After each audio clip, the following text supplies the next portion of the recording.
السلام عليكم ورحمة الله وبركاته، أهلا وسهلا بكم مع درس جديد من دروس الأدوب أنيميت. النهاردة إن شاء الله في خلال الدرس هنتعلم إزاي نحرك الشفايف.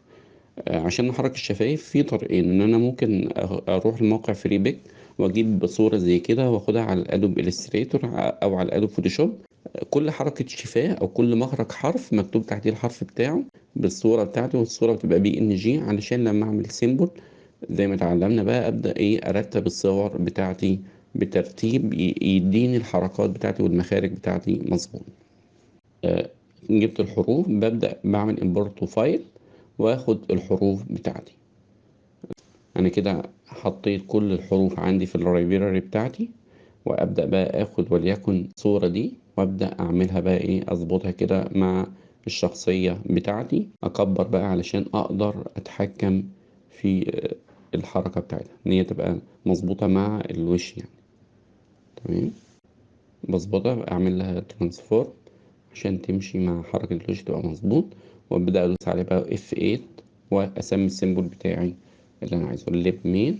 اخد بقى السيمبل ده اخش جواه وابدأ اخد صورة صورة بس، وانا باخدها اكبر المارج بتاعي ال 300%، الهايت بتاعي يبقى 300% علشان اقدر كل ما اسمي فريم اقدر اشوف الحرف بتاعه. طبعا بدوس F6، ده هسميه الأول، وليكن مثلا نسميه سايلنت مثلا. في البروبرتيز أبدأ أسمي الحرف بتاعي، أبدأ الحرف اللي بعديه أخد F6 وأشيل. طبعا أنا دايس أونيون علشان أحاول أضبط الحرف يجي على الحرف بتاعه يعني. وهكذا أمشي بقى صورة صورة أحطها وأسميها بالحروف بتاعتها بالمخرج اللي أنا خده. دي حركة الشفاه على بروبرتيز، وأبدأ أسمي الحرف بتاعي AEL، وهكذا اخد اللي بعديه وابدا اسمي الحرف بتاعي وهكذا. هسرع الفيديو شويه برضه عشان الخطوه دي هنكررها كتير. F6 بشيل الكوبي واحط واحده صوره جديده واسميها بالحرف بتاعي، واهم حاجه ان هي تبقى ماشيه مظبوطه بالظبط على الشفاه اللي تحتيه وهكذا. طبعا الاونيون مساعدني جدا ان انا احط الصوره على نفس الصوره القديمه. كده انا بسمي الحروف بتاعتي وبظبط حركة الشفاية. طبعا لما نيجي واحنا بنحط حركة الشفاية، لما نيجي نرن ده قدام هنلاقي الحركة بقت سريعة جدا، لأن هي الفريم مفيش تقريبا فاصل، هو الفريم بعديه فريم يعني 24 فريم في الثانية. فنلاقي حركة الشفايف، ولكن لما اجي اركب الصوت ويبدأ حركة الشفاية تتعرف على الأصوات، عشان كده أنا بسمي الحروف وأنا بحطها، هلاقي بدأت حركة الشفاية تاخد الصوت، الحاجة اللي فيها سايلنت أو الحاجة اللي ما فيهاش صوت ألاقي ما بقاش فيها الصوت، الباب بيبقى مقفول ما بيتحركش. طبعا لازم عندي الحروف كتير، عندي الاو ليه مخرج، الدبليو والكيو ليه مخرج، الحروف كلها ليها مخرج تالي، بيبقى شكل اللبس بيبقى شكل مختلف. نكمل برضو في الحروف بتاعتي. طبعا انا باخد وقت شوية علشان اظبط، لان الظبطة بتاع الشفايف بقى متطابقة على بعض، بتخلي الحركة بالنسبة لي بتبقى كويسة يعني. نفس القصة أنا شغال برضو في حركة الشفايف وظبطها الحروف مهم جدا ان هي تبقى مكتوبة في البروبرتس، علشان خاطر وانا بعمل مطابقة للاصوات بعد كده في البرنامج بيجيب لي شاشة بيقول لي ان الصوت ده بيطابق انهي صوت. بتبقى الامور سهلة عليا، بتبقى المعلومات سهلة ان انا اغذي بيها البرنامج، فيبدأ البرنامج يتعرف على الصوت اللي انا هعمله امبورت بعد كده، ويبدأ يعني حركة اللبس تمشي مع حركة الساوند بتاعتي وهكذا. انا عمال برضه بدخل كل الحروف، طبعا هي حروف كتير.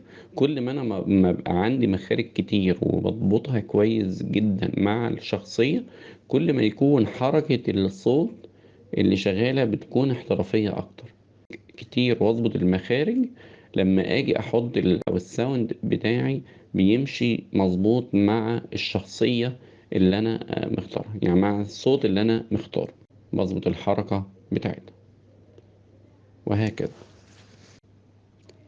خلاص ظبطت كده بقى الحركات بتاعتي، حركة الشفايف.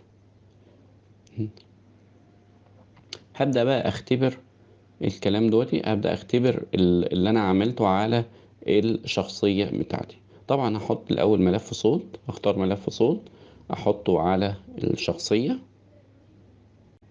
عشان اختبر. طبعا لما اجي ارن بقى ادوس F6 على، لما اجي ادوس F6 على الاتنين، لما اجي اعمل بقى الليب ساينسينج ان انا كل حركة تمشي مع الحركة بتاعتها، فلاقي هنا بيقول لي السايلنت هيبقى كده الاي اف والاتش، هروح الاي والاتش هاخد حركة الاي اتش اللي انا كاتبها. فعشان كده وانا بسمي ده بيساعدني ان انا لما البرنامج بيسألني عن الصوت بتاع الحرف اقدر اجيبه من التعريف اللي انا عرفته. هلاقي هنا انا مسمي اف والفي، يبقى عند الاف والفي اروح حاططها ال، يبقى عند ال هروح حاطط الحرف بتاعي، وهكذا.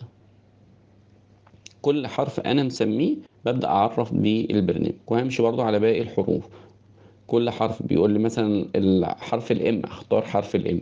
حرف السي اتش برضو عندي شكل انا عامله للسي اتش، هلاقي هو مختار لي 12 مخرج، انا ببدأ احط عليهم ال 12 شكل اللي انا مختاره. تمام، بكمل الاشكال بتاعتي. حرف الاو طبعا بيبقى مميز يعني لما باجي اختاره يعني.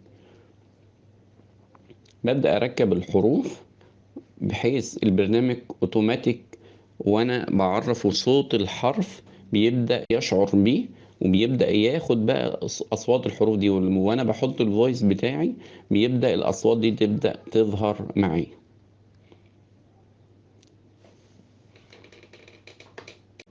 ببدأ بقى احط الصوت بتاعي وابدأ خلاص هو اتحرف.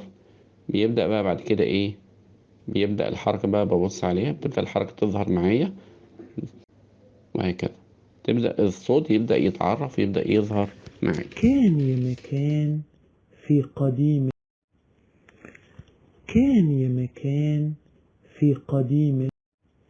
أتمنى أن يكون الدرس النهاردة مفيد، وإن شاء الله نلقاكم الدرس القادم بإذن الله. وهنبدأ بقى نتعلم التحريك البوند بقى، نبدأ نتعلم تحريك البوند في الدرس القادم بمشيئة الله. شكرا جزيلا.